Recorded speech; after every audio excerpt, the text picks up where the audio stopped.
For the rim. Garnett on the slam. Oh, using Curry way downtown. Oh, what a shot from Curry.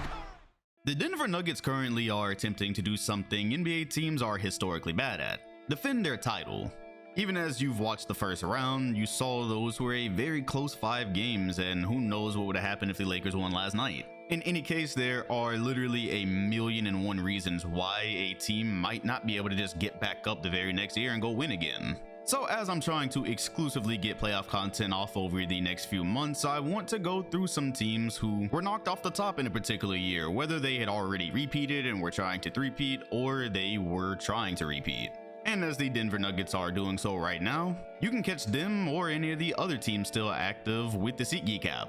Today's video is sponsored by SeatGeek, which is perfect because it is playoff time. With over 28 million downloads, they are the #1 rated ticketing app and have got more than 70,000 events, including concerts, sports, festivals, and more. I continue to use SeatGeek to mostly go to NBA games, and as most of you watching this video will probably be interested in finding deals for your playoff matches. They put all the tickets across the web in one place to make sure you're getting a good deal. Each ticket is rated on a scale of 1 to 10, so look for the green dots. Green means good, red means bad. Also, every ticket is backed by their buyer guarantee, and SeatGeek is the only site that lets you return your tickets ahead of the event with swaps. My favorite feature remains how you can actually see the view you're going to get from the seat you're buying before you even buy it. As usual, I've got my code for y'all, so use code DOM2K for $20 off tickets at SeatGeek.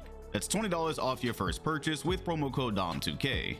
Be sure to click the link in the description to download the app.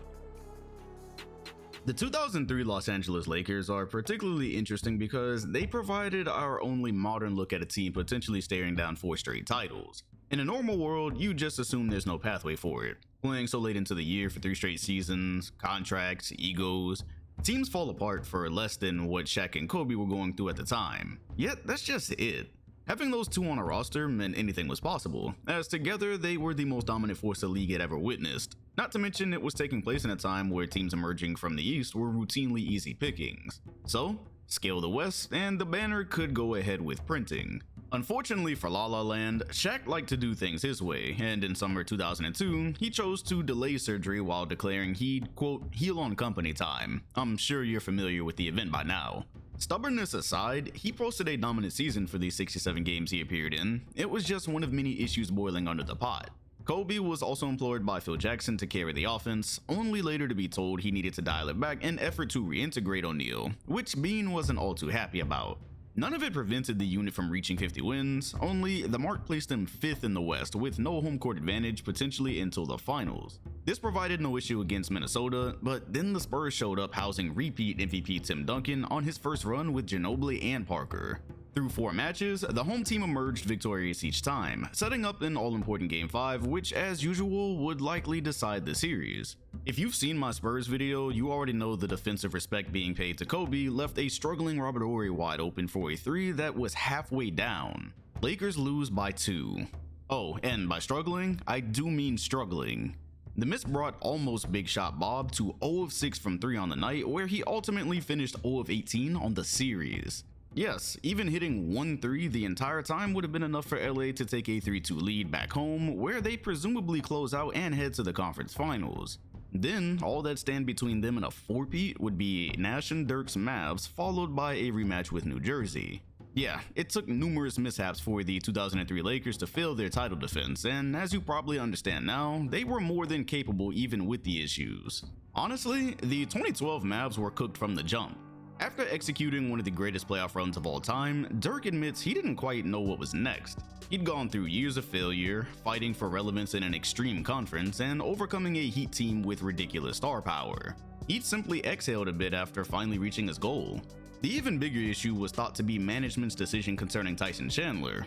Yes, Dallas were defending champs, but the hard part to convey this many years later is how they literally were not on the radar leading up to the 2011 playoffs. They'd lost their recent trade piece in Caron Butler to an ACL, while at least 4 other teams seemed to be more prepared for a finals run. The Mavs front office had a bit of trouble justifying locking themselves into a contract with an offensively limited center who'd been injury prone, was aging, and part of a core who simply weren't as talented as their counterparts.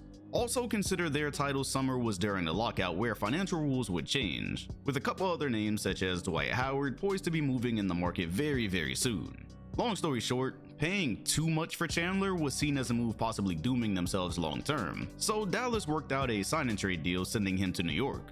Funny enough, the 2012 Mavericks had the same exact defensive rating as they did for the 11 season. It was the offense falling off a cliff that mostly led to their undoing, with guys like Dirk dropping in efficiency.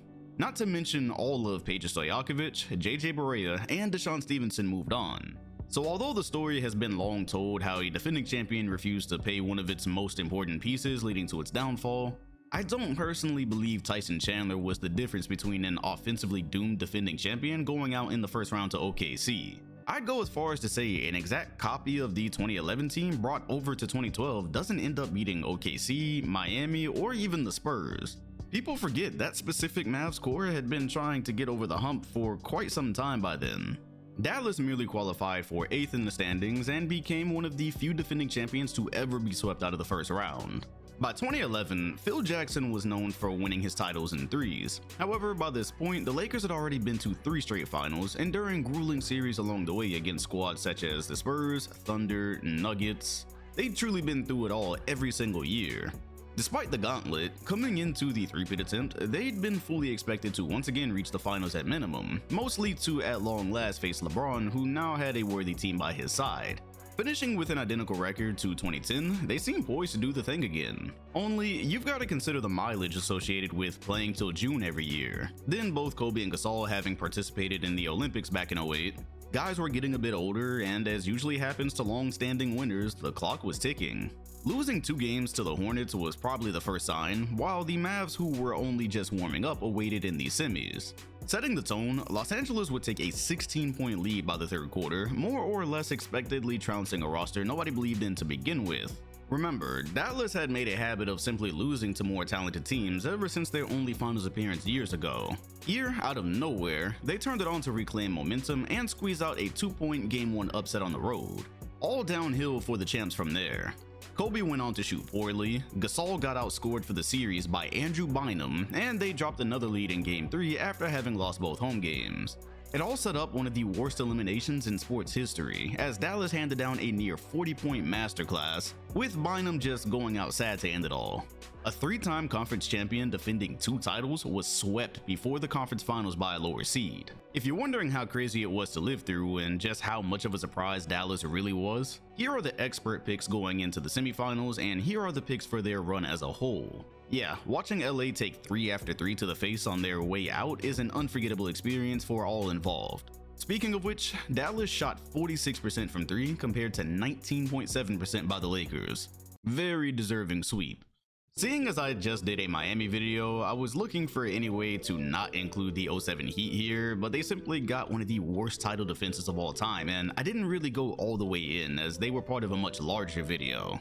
Really, they were set up from the start, as the 06 Heat were the product of Pat Riley doing any and everything necessary to get them over the hump while Shaq could still get up and down a court. In doing so, the follow-up team was essentially a young Dwayne Wade flanked by a bunch of past their prime guys who were all one injury away from derailment. Outside of the numerous missed games by multiple support pieces, it really doesn't help how when you organize the games played, you see D-Wade and Shaq both nearly at the bottom. Unfortunately, Wade returned with barely any real ramp-up time remaining, sharply hampering his 06 production. Meanwhile, Shaq practically washed up during the previous finals before he had surgery. Thus, when they ran up against the league's toughest defense with little health, continuity, or firepower, they were swept by the younger, lower-seeded Bulls. So surely you understand how I couldn't leave them off. Miami was basically a non-factor throughout the regular season. Both their stars sharply regressed, and they joined an even shorter list of defending champions to be swept in the first round. Albeit the 2015 Spurs weren't swept, they too went out in the first round mostly because of absurdly bad luck, which they weren't necessarily a stranger to in games. Fresh off the revenge tour, San Antonio rattled off another 55 wins, which in 2015's West only brought you 5th seed. Would have been second to the Hawks out east. Anywho, not only were they about to attempt title defense in a wicked West with no home court, Whacked out division rules forced them into a conference finals level matchup with Lob City for round 1, who would officially finish second in the West behind Golden State. Truthfully, there weren't a ton of places to hide out that year. You were getting somebody no matter where you finished. But the Clippers, who also would have qualified as second in the East and probably just flat out the best team roster-wise, were a daunting unit to face on the heels of 2 finals runs stretching into June. As expected, the series was a bloodbath, and it all finished with a final shot where a limping Chris Paul wheeled in a series dagger, shocking everyone in dethroning one of the strongest champions of the 2010s. If you're having a hard time quantifying the 15 Spurs because their previous 2 years always overshadowed them, just imagine the 14 Spurs with an improved Kawhi Leonard, who was now the Defensive Player of the Year and blipped on MVP ballots. Their exit came at a time where the NBA world wasn't yet too trusting of the new Golden Squad, who'd nearly shot their way to 70 wins out of seemingly nowhere. San Antonio were fully expected to at least have their hats in the ring for a repeat. Without looking, they may quite well be one of the best teams to ever go out in the first round. So there were some very good teams that failed to repeat as champions or defend their title if they had repeated, and why. Let me know in the comment section if you think the Denver Nuggets will be able to get it done, while also hitting the like button, subscribing, and hitting the bell next to my name if you want notifications every time a new video drops. Appreciate you watching, and I'll see you all in the next one.